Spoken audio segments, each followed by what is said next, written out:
ছোটোখাটো বা ফকিন্নি মকিন্নি এই ধরনের কোনো ইঞ্জিনিয়ার এখানে কাজ করে না। যদি আপনি ভুল বলেন পরিবেশগত কারণে এই জিনিসটা টেম্পারেচারের কারণে রাবারের জিনিস, যে কোনো রাবারের জিনিস আপনার কি হবে, যদি আপনার স্থিতিস্থাপক ফিজিক্সের ব্যাপারটা বোঝেন তো, এটা হবে কি যদি টেম্পারেচার বেড়ে যায় স্বাভাবিকভাবে ওদের স্থিতিস্থাপক বিকৃতি হয়ে যাবে। বিকৃতি হয়ে যাওয়ার কারণে যদি আমাদের উপরে ওয়েট দেই আমরা, স্বাভাবিকভাবে ওটা পিচ্ছিল হয়ে গেলে ওটা ছুটে যাবে।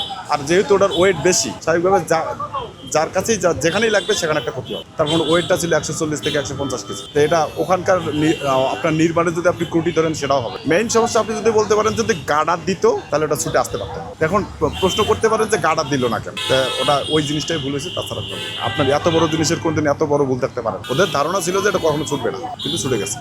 বাংলাদেশের টেম্পারেচার ক্ষতিগ্রস্ত, অস্বীকার তো করার কিছু নাই। অ্যাক্সিডেন্ট হয় না কার, কোন জায়গায় অ্যাক্সিডেন্ট আপনি বলেন। আপনি এখানে দাঁড়া আছেন, আপনার অ্যাক্সিডেন্ট আপনি যে কোনো সময় স্ট্রোক করতে পারেন। আপনি কি জানেন যে আপনার স্ট্রোক করবে না, বলতে পারবেন। অ্যাক্সিডেন্ট হবে, কিন্তু এত বড় জিনিসের আপনার ইয়ে হয়। আপনি যদি ভুল বলেন যে এটা স্ট্রাকচারে ভুল বা নির্মাণ কৌশলীতে কোনো সমস্যা ছিল, এখানকার প্রকৌশলীরা আপনি যাই বলেন না কেন, এখানে ছোটোখাটো বা ফকিন্নি মকিন্নি এই ধরনের কোনো ইঞ্জিনিয়ার এখানে কাজ করেন। যদি আপনি ভুল বলেন পরিবেশগত কারণে, যে ভুলটা হইতে পারে যে আমাদের এখানে টেম্পারেচার আপ ডাউন করে খুব তাড়াতাড়ি, যেমন কয়েকদিন থেকে মোটামুটি টেম্পারেচার মোটামুটি ভালোই।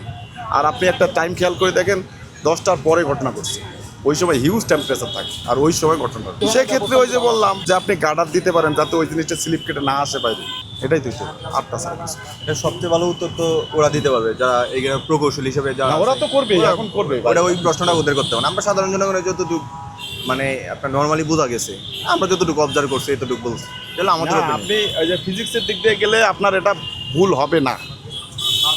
আপনি যদি ফিজিক্সে যান, ফিজিক্সে গেলেই এটা সমস্যা না, এটা টাইটও করতে পারবো না ব্যাপারটা হচ্ছে না।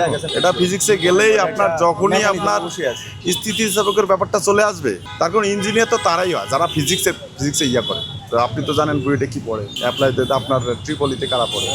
এখন ফিজিক্সের দিকে গেলেই আপনি এটা ভুল ধরতে পারবেন। তার জন্য আপনারা যে রেলিং দেন, রেলিং দেন আমি ফুটবল খেলে যাতে ওই পাশে না যায়। ব্যাপারটা হচ্ছে না, আমি যদি এখন ফুটবল খেলে এই জায়গায় নিচে গেলি, ওই জায়গার বাধা পেয়ে চলে আসবে। এই যে মনে করেন যে আমরা এই যে 3 জন আছি, সামনে যদি কোনো একটা গার্ড থাকে, আমাদের ধাক্কা দিলে কি আমরা পড়তে পারবো? ধরেন আমরা বেঞ্চের উপর বসে আছি, পিছন পাশে যদি ধাক্কা দেয় কেউ, তো আপনি আমার গার্ড আছে, আপনার কাছে ধাক্কা খাবো, আমি কি পড়বো?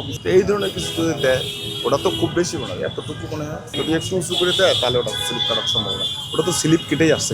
এই ধরনের যেগুলো সিস্টেম থাকবে, যেন তাদের মুখগুলা ওপেন না থাকে, যেন মুখগুলা ব্লক করে দেওয়া হয়, যাতে ওই জিনিসটা ছুটে বাইরে না আসে, এতটুকু। যে কোনো কিছু